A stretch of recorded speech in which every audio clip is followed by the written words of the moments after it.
Welcome to this beautiful summit by Gallup Kenya. My name is Robertina Mbula. I represent the Gallup Laikipia Club.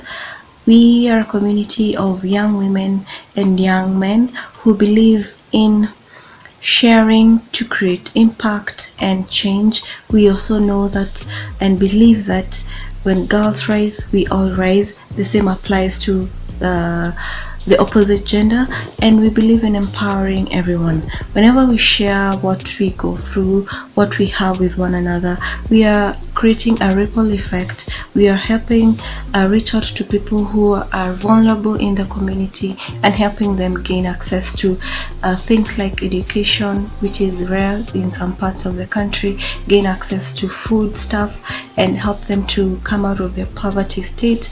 We also help people through skills training and sharing our own skills and crafts. Let's say some people are good in talent, some people are good in poetry, some people are good in farming, and we exchange those ideas within one another so that we can help each other grow.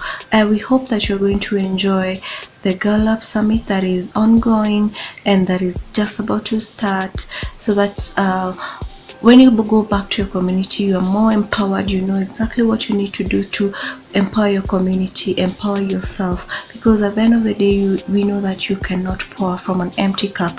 You have to empower yourself. You have to fill yourself with knowledge. You have to understand what it is that you're doing. You have to understand what problem you're solving, the root causes of that problem, and the solutions that you're going to bring to solve that problem, and the benefit it has in the community. Approach your leaders, approach your community leaders, let them help you reach out to the vulnerable in the community, because some communities are hard to reach into, are hard to communicate to, and when you have somebody holding your hand, you can go a better, you can go a bit further with your project or with your programs. Thank you so much for joining this summit. Thank you so much for the girls in Laikipia who are joining this summit. We encourage you to join our club so that you can also benefit from the training that we do and the skills development that we do, and also through developing your leadership skills. Welcome and enjoy this summit. Thank you so much for being here. As I said earlier, I represent Gallup Laikipia, and we are so happy to be here. Thank you so much, Gallup campaign by the United Nations Foundation, for giving us this platform to connect with one another on a global platform, on a local platform. Thank you so much. Enjoy.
My name is Sri, and I'm a member and community leader at Girl Up Kenya, and I'm so glad to be here speaking to you all on the Girl Up Kenya's 2020 Summit.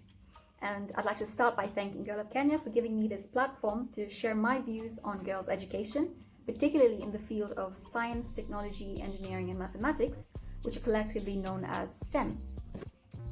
So it goes without saying that our education is fundamental in determining how our lives turn out to be. And there are lots of people involved in Education for All campaigns and equality in education. But as a degree holder in biotechnology, I want to delve into why education in STEM is particularly important. So when we mention STEM, I feel that most people think about engineering or medicine, pharmacy, and computer science, ones that come right off your head. But STEM is actually so much more than that. There are so many different fields and so many different subgroups within STEM that lots of people, especially on a school level, don't even know about. And because of this, they don't end up getting into it. So, did you know, for instance, that jobs in STEM are increasing in demand all over the world annually?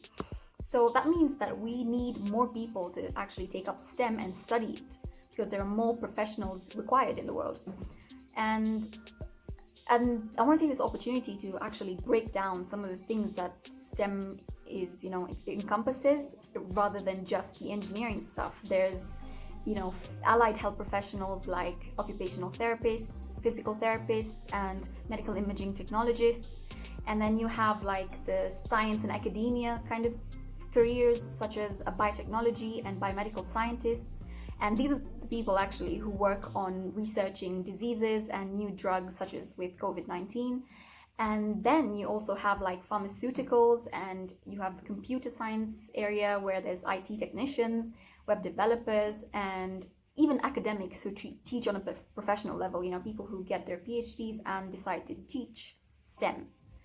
So I feel that most people, especially in developing countries, don't quite understand what people do with a career in STEM, and that's why they opt to study certain professional degrees, that's what they call them, for their higher education. So girls in particular are told to stick to safer options like businesses or teaching, the sort. And of course, there's nothing wrong with businesses and teaching, but if you actually like STEM in a school level, and you have a true passion for it, you're good at it, they score very well at it, you should be able to pursue it without anyone hindering this. But then the thing is, when it comes to higher education on a university level, these girls who had previously shown interest in science suddenly choose to abandon this interest and choose to settle for these safer options. So I feel that society and the people around you actually have a very big role in convincing girls what career they get into. Because in most cases, I feel that they end up convincing girls that a career in STEM is just not feasible, because they tell you that there are certain jobs that are meant for girls and then the rest are meant for boys. Because I've heard it on several occasions, and I'm sure there are people who still perpetuate these narratives. So once you start to believe in it, it's actually difficult to get out of it. And that's the reason why there's a very severe lack of women in STEM careers. And this is an issue worldwide. The problem is that girls end up believing this, and you can actually see this. And I was speaking to some of my friends who study engineering here in Kenya, and they were telling me about the gender ratio in their classrooms for engineering. So if you have a class of 100 students, there will be about 10 or even less who are girls and the rest are boys. So it makes you wonder whether girls are just not interested in engineering and STEM, or whether there's another explanation to this, which there is. So there have actually been so many surveys and studies carried out to sort of study these patterns, and I'd like to speak about one of them. There's a study that was carried out by the University of Iowa State University in the US, and this was on the interest and confidence levels of girls in science and mathematics from the 6th grade to the 12th grade. What they found out was that it was difficult for girls to continue with this, because girls receive less encouragement both at home and in the classroom than boys who show an interest in STEM related careers and education. So as a result, girls end up dropping out or changing what they choose to study, even for their higher education, starting from school. So this really shouldn't happen, because we should be encouraging girls to study more of STEM if that's what they're interested in. Because ensuring that girls are empowered to follow their interest in STEM is important for gender equality as a whole. Because we cannot truly achieve gender equality in all aspects of life, including careers, if half of us are passively restricted from getting into certain careers because they're told that this is not for you. So, to sum up my talk, I want to nudge you along if you are considering studying or getting into a career with STEM. I would say go for it, because there has never been a more relevant time to study STEM than right now. And if you know a girl who is considering, studying STEM, and if they show a true passion and interest in it, you should be the one to, push them through it, because you might be the only one, and you might be the one who actually helps them to get through with it. So, yeah, and that pretty much sums up my talk. And if you'd like to hear more about this, please contact Girl Up Kenya. You can follow them on their social media. And yeah, thank you. Bye. I carefully chose my heading such that it fits what we'll be talking about. This is a simple example of how a Java syntax looks like. At the end of it all, I want girls to understand that they do belong in STEM, and there are women before them that have fought such that these fields could be conducive for us. I had initially sent out a template explaining the girls, asking the girls to fill it out, and it will be our first icebreaker. And I would like Kasera to start us off with the I Am From poem. I read mine. Yes. Okay. I am from Diaries, from Butter and Coconut. I am from the cleanest house in the neighborhood, spotless and tidy. My friends would always want to come over. I mean, who doesn't like clean environments? I am from the forest. Alone I can say, but together we can talk. I'm from Checkers and Paradigm Shifters, from Lawrence Casera and Effie Carol Tina. I'm from ball games and scavenger hunting, from you need to behave well when the visitors arrive, and will you just stop wearing the same pair of shoes every day? I'm from the Holy Rosary and Christmas decorations every Christmas holiday. I'm from Voi and the Caceras, sweet potatoes and vegetables. From my dad's first time to board a plane, and from my brother's first day in college. On a beautiful cream painted wall in our living room is a layout of our family photos, depicting our unity as a family. We ain't superheroes, but one thing we all know is that we got each other's back, and just a call away and a step closer to each other's heart. Oh, that's amazing. It's really nice. At least you thought of notebooks or diaries as your first specific ordinary item. So here goes mine.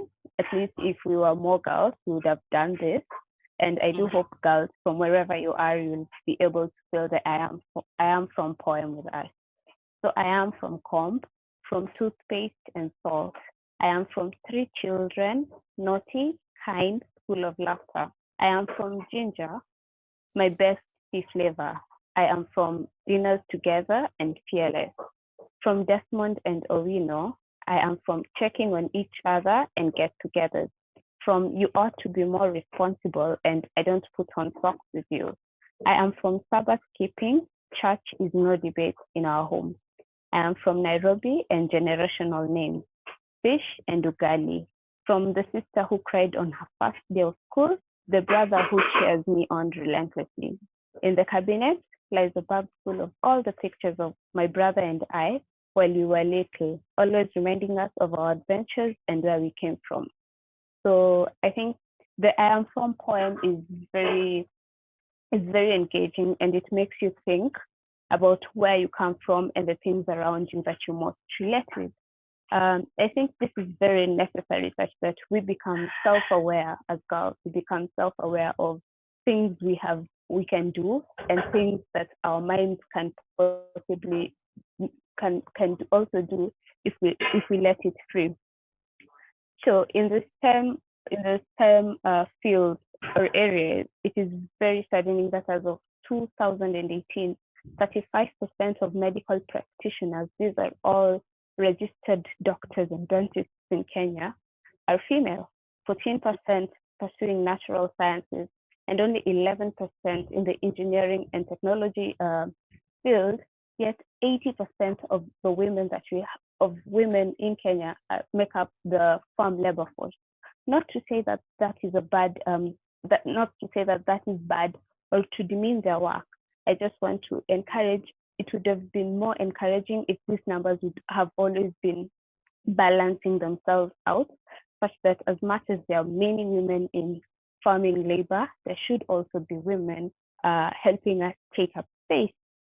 Having said that, is it really true? Are these numbers true? And if so, what makes it difficult for girls to be able to pursue courses in STEM? One, it has been noticed that there are fewer mentors in respective fields, not just any mentors, but female mentors who are always there every step, who will always be there with you every step of the way, showing you the ropes of the field.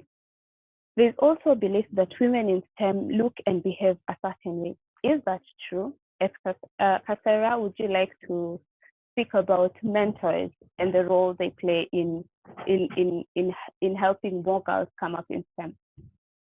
About mentors? Yes, sir.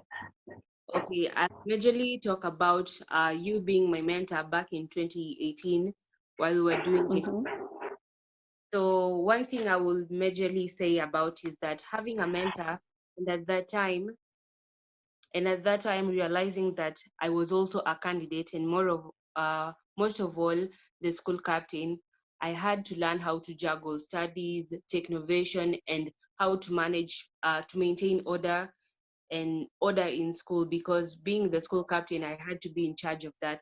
But then I have to say that having a mentor really helped me, because every time I will get encouraged and empowered, which will help me also to manage my time well, because I also learned to delegate duties from you, having you as my mentor. Learning how to delegate duties to my subordinates, I think that is also one of the important things that I learned. And also, I got the exposure and experience the world and how it is, because I learned from an experienced person, and that is you. So I think that was a very great opportunity that I had at that time. And I think at the end of the day, you also got a personal satisfaction from the progress that we had done with the app that we had came up with. It's really nice that you think of me as someone who's established. We are always work in progress.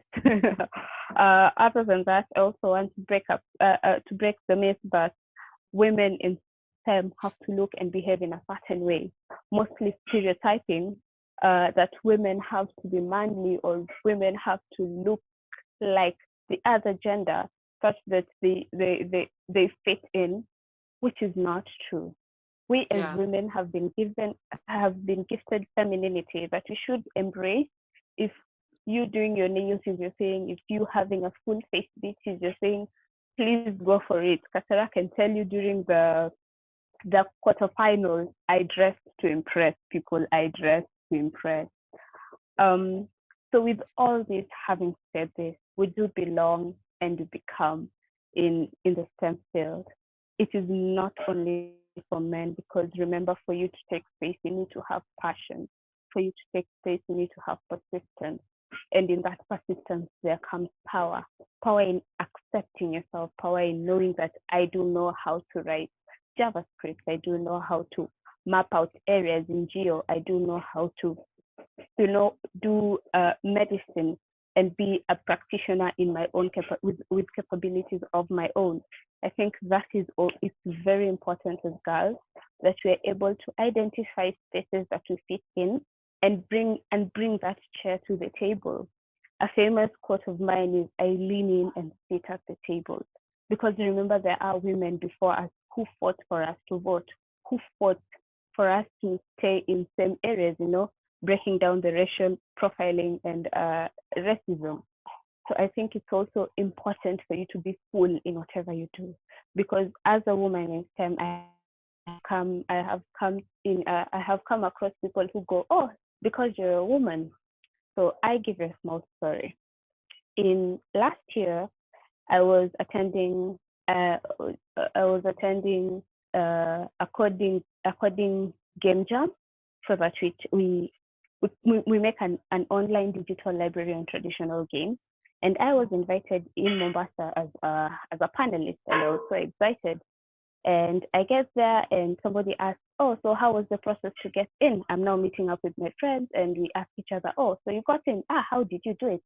And my friend is like, "So I had to complete a few challenges. Then if you pass them, they admit you in." And I become, "Oh, interesting." And then the other friend goes, "Oh, you got in because you're a woman." I'm like, no, I got in because I was the panelist there.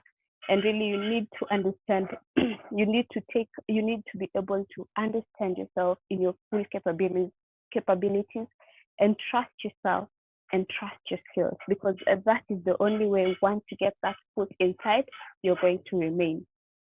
I also think it's very important for us to always talk about imposter syndrome. Imposter syndrome is the feeling of always thinking you're a fraud. I have worked in software for 3 years. There are things I still do not know. And it's never quite clear when you stop being a junior developer to when you be a senior developer. Because if somebody asks, you'll always be like, I have worked with APIs, I have worked with test-driven development, but then there's never that clean line where you can say this is being junior and this is being senior, given that STEM fields are always evolving and always changing. So it's very important for you to understand that everyone goes through the imposter syndrome, and everyone has that time in their life where they doubt themselves. But then remember this: you are the only best you that you could ever be. And so with everything coming into place, I think it's very important that whatever you do, whatever you use it for social good, such that the knowledge that you have, whether in medicine, whether in mathematics, whether in technology, you just don't keep it to yourself. How do you use this type of knowledge to impact others? Cassandra, please tell us about your application IFREL. IFREL. Yes, yes. Stacy. Oh, IFREL. Yes. Okay, so when we were back in 2018, that is when we developed our mobile app, IFREL. Our main target was to target the people who are disabled, because we felt like they were being mistreated and they were facing a lot of discrimination. For example, a disabled person go and try to apply for a job, but then let's say the top managerial people who are at the top, they, at the back of their mind, when they see this disabled person, they just think that this is very less productive just because he's sitting on a wheelchair, or maybe he's not like a normal any human. So I think we were trying to raise awareness about the discrimination the disabled people are facing. One of the greatest ideas we had was to come up with a hardware sensor, basically a wristband that was going to mentally challenged people be located in every time that they are lost by their relatives or maybe their close friends and families. So he was basically targeting the disabled people, fighting for their rights, creating awareness about the discrimination they are facing, how people are taking them to be. They're just judging them by how they look. They're not actually judging them by the actual work they have seen them doing. So I think the app, we didn't get further with our app. We didn't qualify for the next level, but I think where we had reached, we had really done a great progress because of owing to the fact that we had started from scratch, and it was also our first time. I think we did pretty a good job because yeah, I think it was a really good job. Yeah. Thank you very much, Cassandra.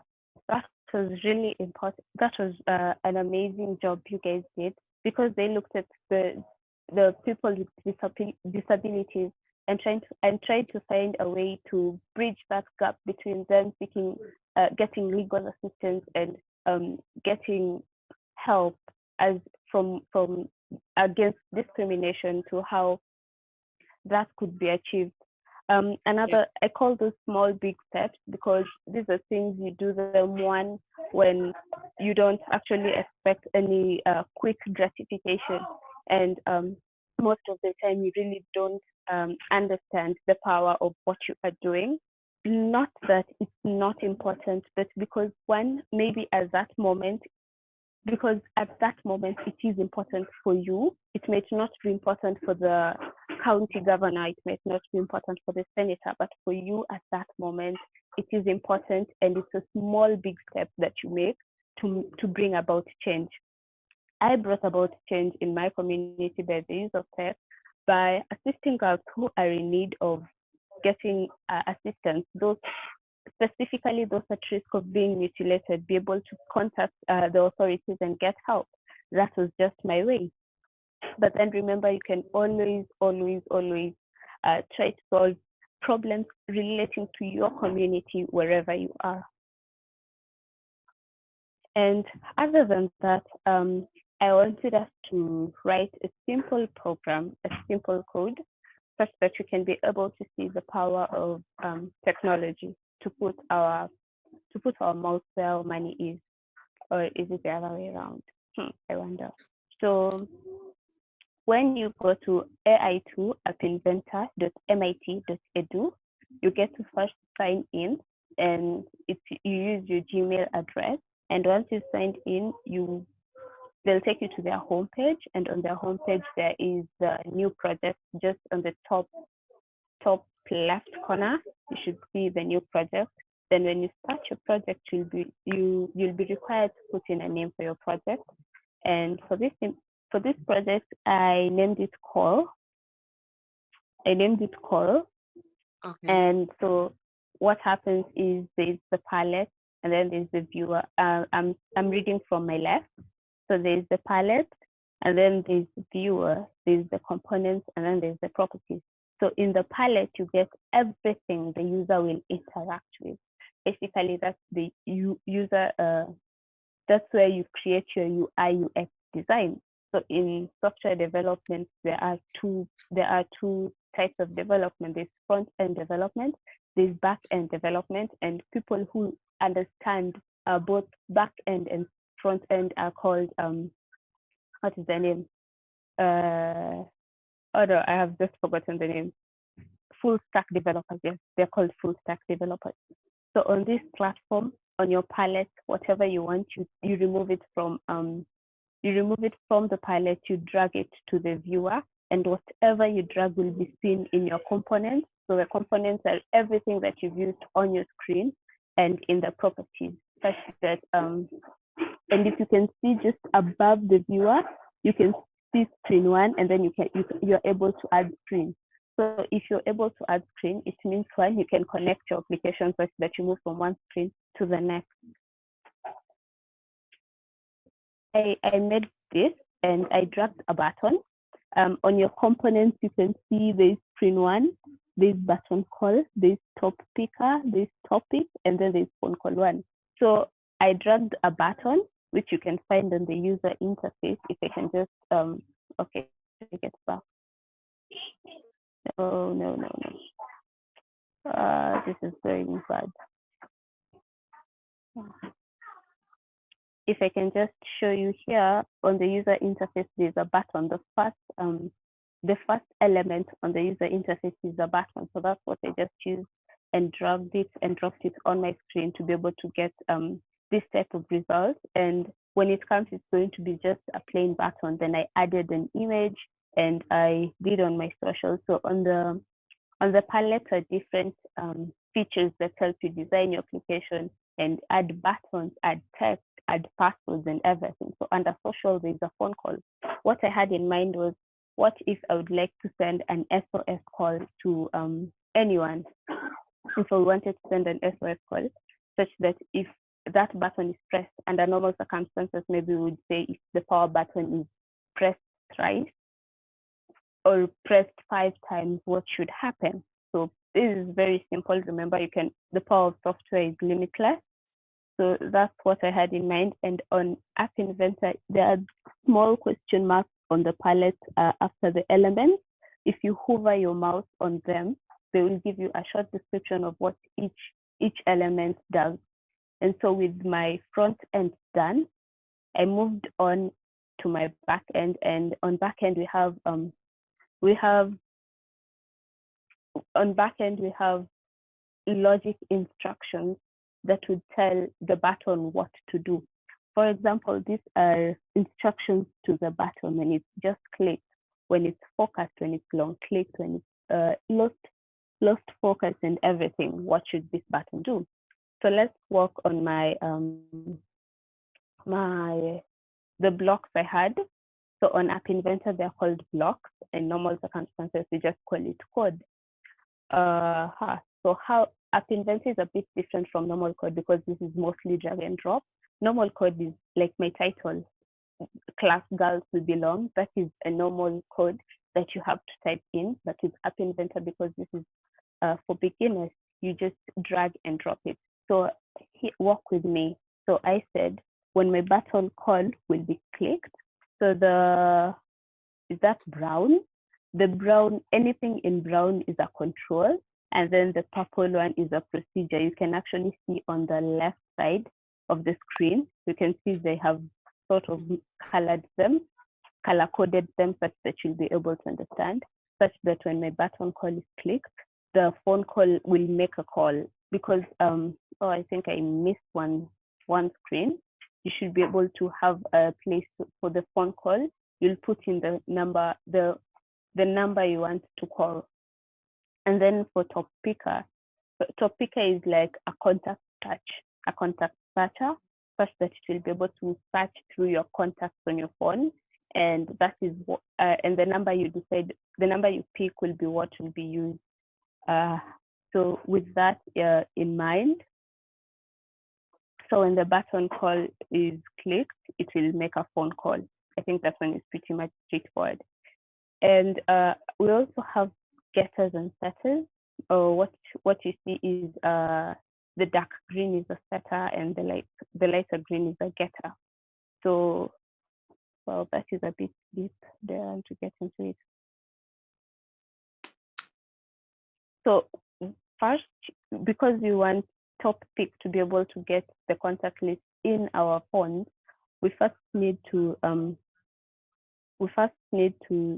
set whatever number we want to be able to be found in our phone book, and then we will call this top picker. Now I'm talking about the lighter green. We'll call the top picker to get the number from our phone book and display that. So I think if you run your code, you'll be able to find it. And if there be any issue, we can always keep the conversation alive. Cassandra, do you have anything to add on? No, none at the moment. I'm Not good. at the moment. Well, it's been wonderful speaking to you girls. I hope you do find that you do find your niche in STEM, be it medicine, be it engineering, be it technology.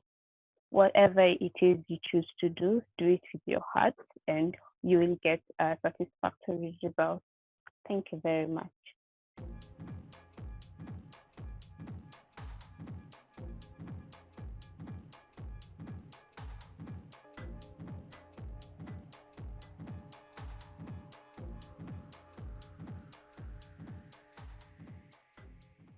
Zimbabwe is a United Nations Foundation campaign that advocates for the rights and empowerment of young adolescent girls and young women in Zimbabwe.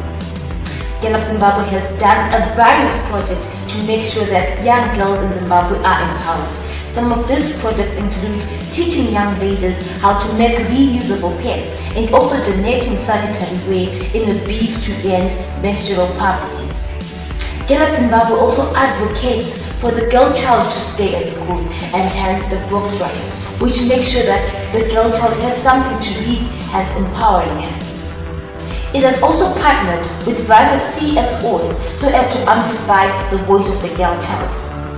Also, a series of online advocacy programs have been done to make sure that the effects and awareness of the COVID-19 effect on the girl child is raised.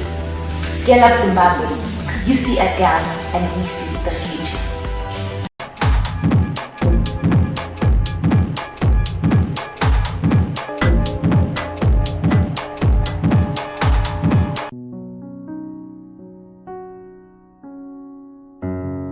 I miss always having fun, playing outside, no matter the kind of weather we have, and mostly playing the Chababa and Chamama.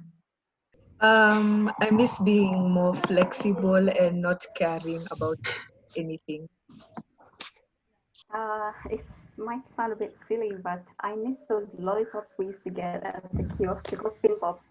Does anyone know what they are? I don't know if you still get them, but yeah, I do miss them. I miss wearing tiny shorts in public without anybody disturbing my peace. I also miss just dressing however I want without caring about what anyone is going to say. I miss playing the piano. When I was young, I played a lot of piano, and yeah, I miss that a lot.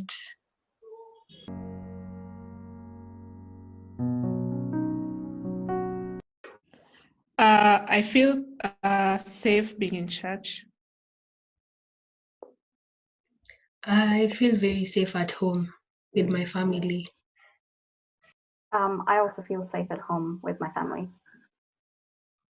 I also feel safe at home.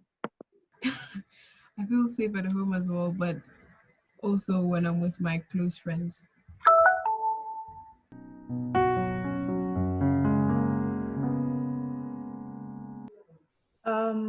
Sometimes yes, sometimes no. I think it's sometimes as well, depending on the environment. Sometimes I feel like I haven't been heard, but then you'll get comments from people that you weren't thinking of when you were speaking, and that makes you realize that what you're doing was worth it and that your voice has been heard, and you just need to be louder to reach out to more people. Yeah, I would say it depends on the situation. I mean, there are very few people, like once you speak to somebody, you wouldn't expect it to get through to everyone, but sometimes there'll just be like one or two people who actually hear what you have to say. And yeah, I guess it's something. It's better than no one actually listening to you. Because sometimes I do feel that some people just think you're complaining. When you're trying to raise an issue, they think you're being too loud or you're complaining. So there's that as well. I also think it depends on the situation because, okay, for me at home, the environment that has been created, it's an environment where I can speak up and say if something is wrong, but maybe in other places, I'd have to try a bit harder, but yeah, it depends. As well, it depends with the situation. But sometimes I feel I'm hard. Sometimes I feel I need to be more aggressive on what I'm addressing.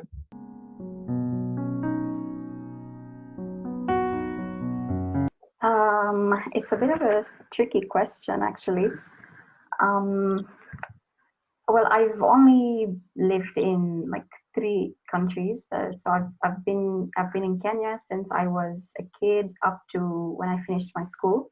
Then I've lived in India and I've also lived in Australia. So with regard to racial profiling, well, I've had like cops in Kenya like stop my family because, you know, like just based on skin color. I think they have assumptions based on, I don't know what it is, but they think everyone who is, you know, they just think we're all like walking bags of cash. So they just try to extort you sometimes, you know, like traffic police. They just, I don't know. It's happened a few times. And oh yeah, and I've also been through the United Arab Emirates, and those guys also, I've seen like the way they treat, for example, Caucasian people and the way they treat people of color. It's kind of different. You can tell that they clearly have separate standards on how they treat different people. I'm sure like not everyone is like that, but I've seen it happen. Yeah, it happened to me once. We had gone for a school trip in my primary school out of the country, and we were walking on the street, and there's a lady who saw us, an Asian lady, and immediately she saw us, she just put on her mask and walked eyes ahead, didn't even look back. Yeah. I don't necessarily think I have a particular instance, but I think it happened. Not interacted with a lot of people from a different race. So no, I have not. I don't know if this fits into the question, but people in Kenya think I'm a foreigner, and so they try to charge me extra for things. Like if I go to toy market by myself, I'll be forced to pay more than I would have if I went with someone who's like looks like a Kenyan, someone who's black or darker than me. Yeah, that's a better way to put it.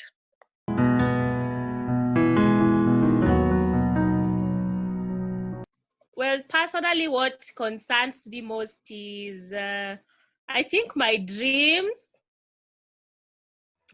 the uncertainty that like the pressure to make everything you have dreamt of come true, It concerns me a lot because, like, you think, if I make this decision, how will it affect my end goal, So it's like a constant state of being extra cautious. So I think that is what concerns me most as per now. My future. As a Form 4, I don't know when I'm finishing my national exams. I don't know how long I'm going to be in high school for.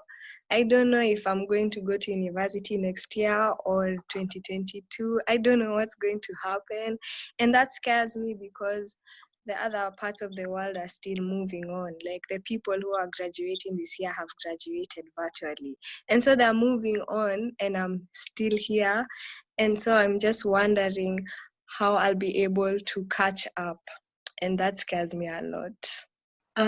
Right now, what concerns me is just also about the future. Like nothing is certain. We don't know if things will go back to normal or this is the new normal or things like that. Just the uncertainty is what concerns me.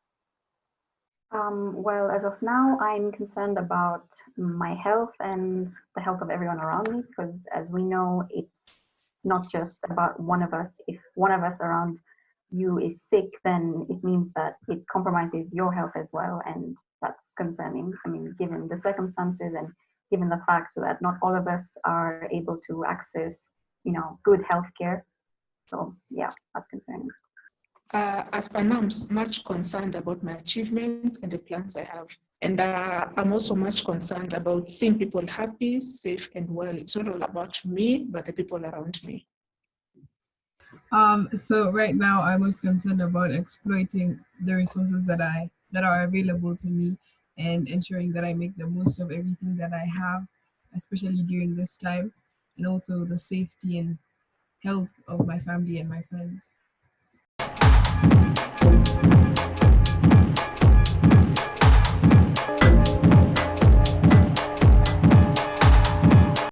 Hi everyone, welcome to the Against All Odds Summit. I'm Shakira Mwakitawa, and today I'm going to be talking about leadership. So first we're going to start with hearing what you think about leadership.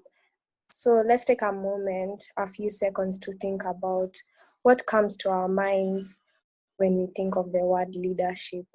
Let's take a few seconds to ponder over this, and once you're ready, you can type it down below in the chat box. So I know some of you guys thought of words such as self-sacrifice, determination, vulnerability, teamwork, togetherness, servant leadership. And yes, all those are qualities of a leader, and that's what makes someone a leader. And so that's what I'm going to dive deeper into today. And the first thing I'm going to start with is what I think of when I think of leadership. So leadership to me is the will to get comfortable with getting uncomfortable, because being a leader isn't easy. You have to be able to put yourself out there, to push yourself and to let yourself get uncomfortable in different situations. It requires one to have a positive mindset. And it's not easy to have a positive mindset every second, every day. But it means that you have to be able to push yourself back up when you fall down. It means that you have to be there for yourself, as no one can be there for you. And yet you can't help others climb up if you can't help yourself. It requires one to have a positive mindset. And I know you can't always have a positive mindset every second, every day, but it means that every time you fall down, you should be able to push yourself back up. You should be able to get yourself up there, as no one can help you. No one can really help you get up there.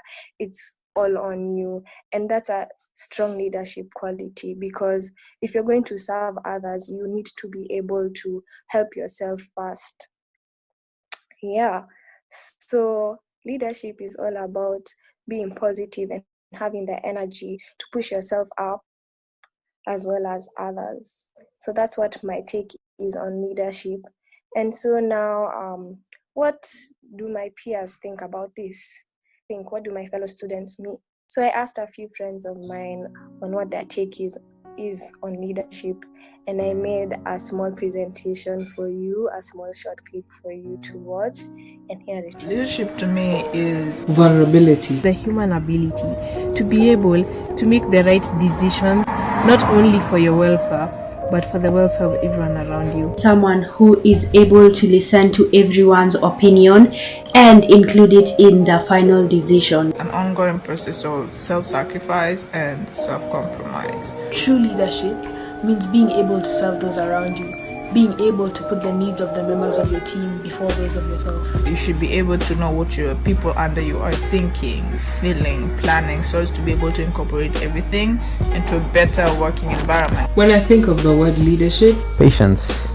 As a leader, you need to have both patience and resolve. Resolve in the sense that you know what you want at the end of it for both yourself as an individual and the people you're leading as a team. Leadership doesn't have a specific time to be practiced. Leadership can be practiced anytime, anywhere, and any place, and by anyone. There's no I in team. It's always everyone. So as a leader, you should be able to add all these different ideas and merge them into one general idea. An important quality in a leader would be humility, because some leaders are not humble. They believe that they can solve all the problems by themselves.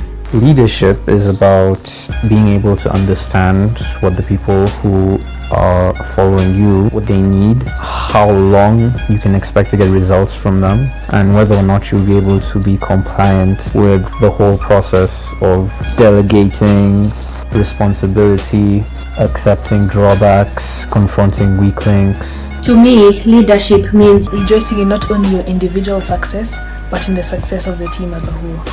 When I think about leadership, I think about leaders that truly exemplify what leadership is, in the likes of Nelson Mandela and Wangari Maathai, who are courageous enough to fight for what they believe in. The title of leader is only a platform that helps you exercise your leadership skills more, but otherwise, anyone can be a leader at any time and any place. Show your teammates that you value their opinions and outlooks on things, because you don't want them to feel like sheep. You want them to feel that they're important. You need to be able to work well with people, and for you as a leader, if you do not know what your people are going through, that's a big fail. Yeah, that's basically it. So I hope you enjoyed that video. I really enjoyed getting views from my friends, and I'm really grateful for them in helping me work on this presentation.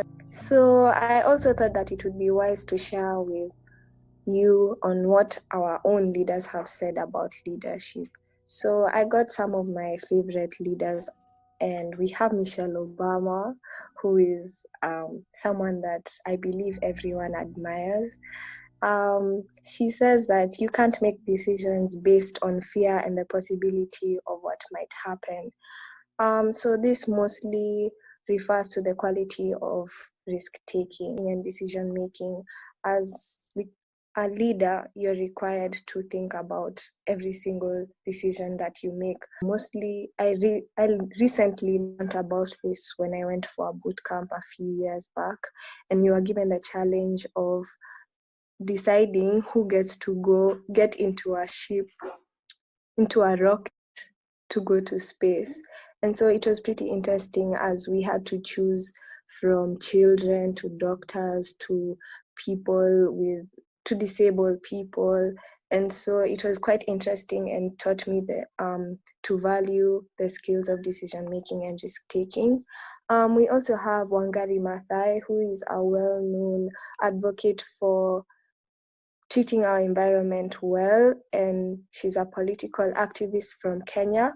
She says that I'm very conscious of the fact that you can't do it alone. It's teamwork. When you do it alone, you run the risk that when you are no longer there, nobody else will do it.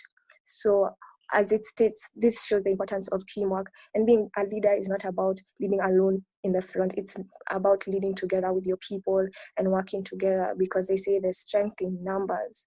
So I urge you as leaders today to seek help from others and to work with others to build greater ideas and to build a greater world for our future generation. We also have Chimamanda Ngozi Adichie from Nigeria. She's a well-known writer and a feminist, and I really enjoy reading her books. She says that the single story creates stereotypes, and the problem with stereotypes is not that they're untrue, but that they're incomplete. They make one story become the only story. So this refers, when I saw this quote, I thought about the stereotypes of being a leader. People see leadership as standing up there on your own and being successful.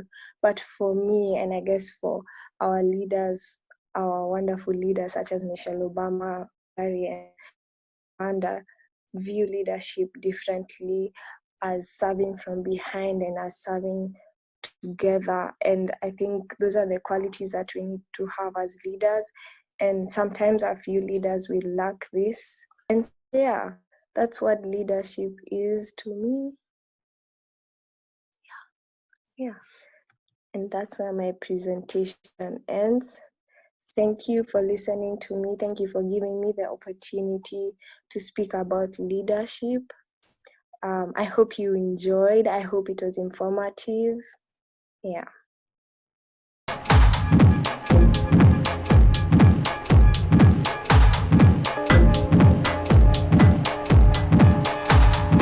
Hi, my name is Lilia Luciano. I'm a journalist. I am also a member of Girl Up's advisory board. I have been since 2013, so this is my 7th year getting to know girls just like yourselves who are natural born leaders, who are heroes in their communities, who are making a change in the world. And so I'm very honored to participate at this Girl Up Summit in Kenya. I'm proud of you all. And I'm going to be talking about storytelling and the importance of both learning how to tell a powerful story and the importance of telling your own story. Whenever I tell a story, or whenever I put out a message, whenever I write a story, or whenever I do a talk like this one in public, I like to think that I'm having a conversation.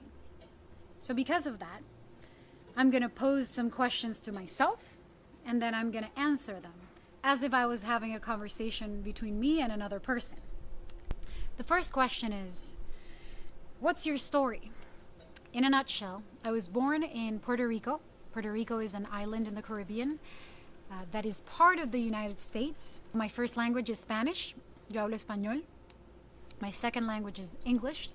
I've also learned French and Portuguese along my life and career. I have a lot of women that I look up to in my life and my family, my mother being one of them. My mother is somebody who's always worked for others. She is dedicated to social causes, and she has always fought for the rights and the freedoms of women. My grandmother was a senator. She was an actress. She was an artist. She was a dancer, and she was a politician who was very influential in achieving rights for women and protecting women, especially from domestic violence and sexual violence in Puerto Rico. I decided to become a journalist when I was in school, in college, because I met people from all around the world, and I thought that was a career that would allow me to do my favorite thing, which is tell stories, and to travel the world. So I chose journalism.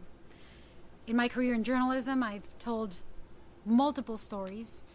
Some of my favorite, actually, and the moment that I decided to tell stories that were of most impact, I told And I learned while in the continent of Africa, while visiting South Africa. I've never been to Kenya, but I'm dying to go. I had a shift. I used to tell stories about entertainment and music and art, and I decided to tell stories about politics and the struggles of people who are fighting for justice and social justice and for equality. That was in 2010, so I went on to work in news, finding stories and bringing them to the public, trying to gather compassion and empathy and understanding, and open people's minds to the struggles and sufferings of others in order to achieve a more equitable society. As a journalist, a lot of people say, well, you know, you're not there to tell your story, you're there to tell the stories of others. And while this is very true, I always like to start with my story, because the only or the best way that I've found power in my voice, and why I value my voice, to be able to gather other stories and tell other stories that can potentially change the world, is by valuing my own story. And so what I want to tell you all today is your story matters. Your story and the way that you find it and tell it and curate it and retell it and find ways to make it even more impactful is the exercise of finding your voice. And that way, in whatever field you choose to pursue, whether it's in journalism or politics or arts or agriculture or engineering or computer science or producing or architecture or whatever field you pursue, you will have the opportunity to tell stories, and you will have the opportunity to change people's minds. And the first exercise in perfecting that skill is knowing and telling your personal story. Why do stories matter? Every important change in the world starts with a story. Just to give you an example, the United States, where I live now, in Los Angeles and California, is acknowledging and going through two big pandemics. One is a historic pandemic that we have failed to acknowledge, and that is the pandemic of racism. And it is through stories of people who have been killed, oppressed, abused, that we are able to acknowledge that there is a pandemic, a problem of racism in this country that needs to be solved. So once we tell those stories, once as journalists or as people using social media, or as family members talking about it at the dinner table, we tell the stories of the people who have been, for instance, brutalized by police, we get others to understand why change is needed and how change is needed. And that comes in the form of policies. So for instance, we had the very tragic killing of a woman named Breonna Taylor several months ago. Breonna Taylor was killed by police in her home because police had this practice that they could just take down your door in your home without knocking or without telling you that they were coming in. And so they stormed into her home. Her boyfriend, thinking that it was intruders, he said, decided to shoot at these intruders, not knowing that they were police. And then police fired back and ended up killing this innocent woman, despite the fact that they didn't find any drugs or criminal activity at that moment in her home. Through her story, through people in social media, people like yourselves, people like myself, and journalists as myself telling her story, a lot of places in the US are now changing that policy and forbidding this no-knock policy. So all of this to say that change starts with story.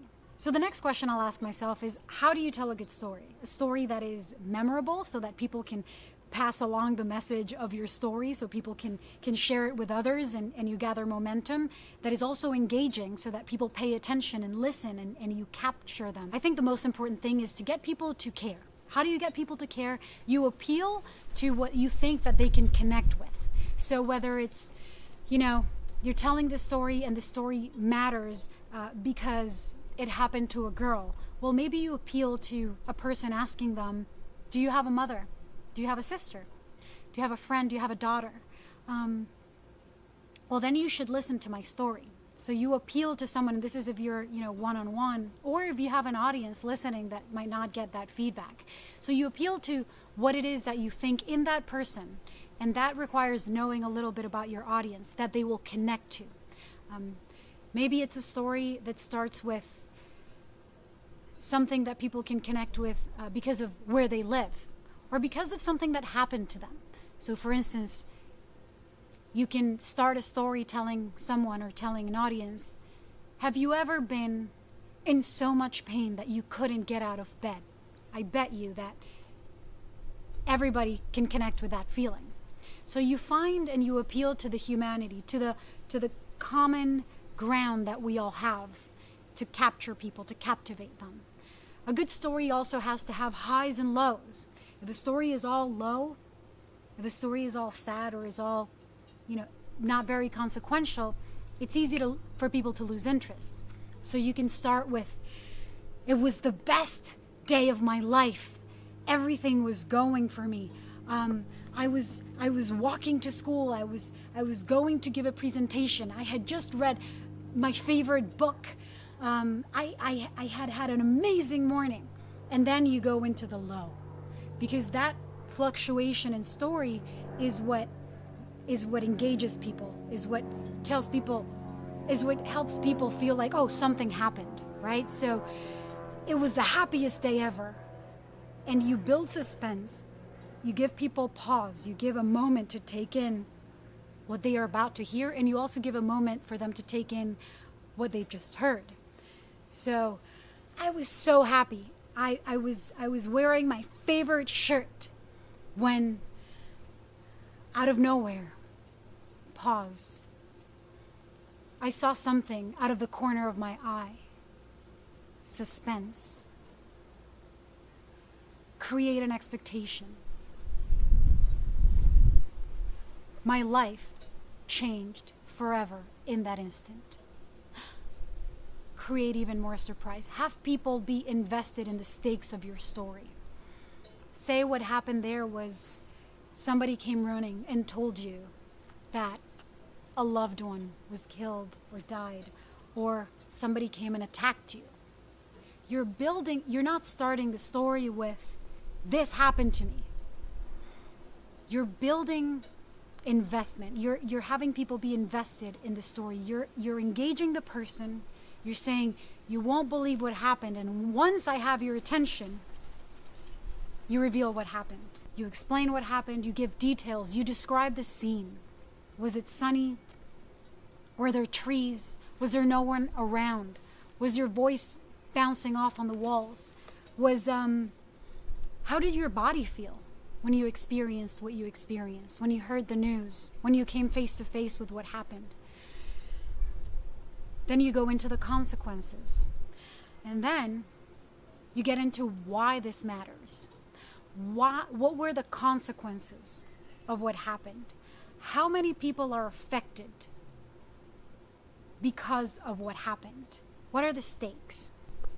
I like in my stories in news, for instance, what is important is to add, this is not just a story about this person, about this individual, about this country, about this community, about this myself, whoever you're telling the story about.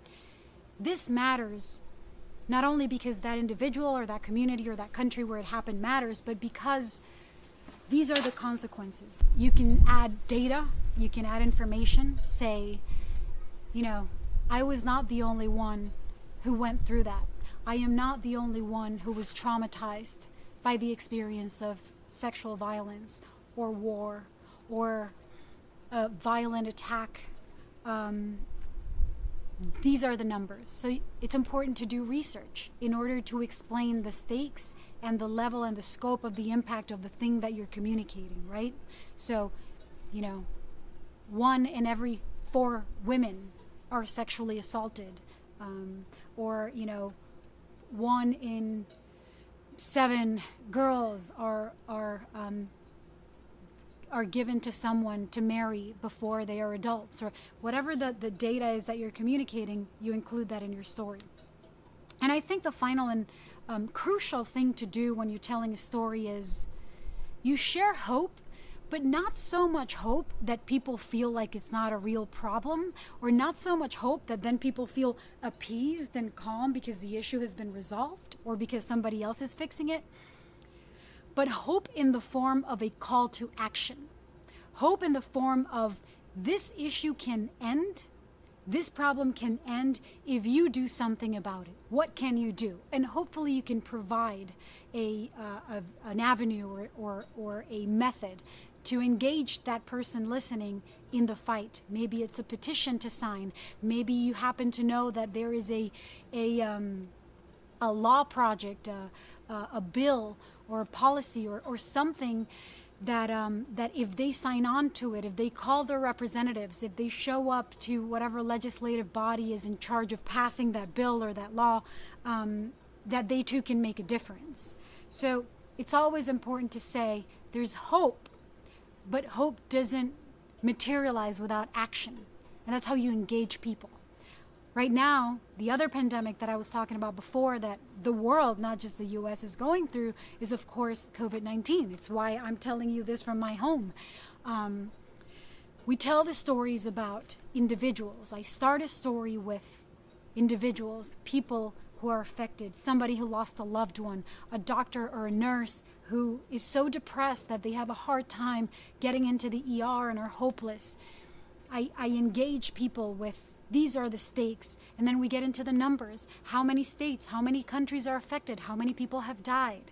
And then the final part of a story is, what can you do?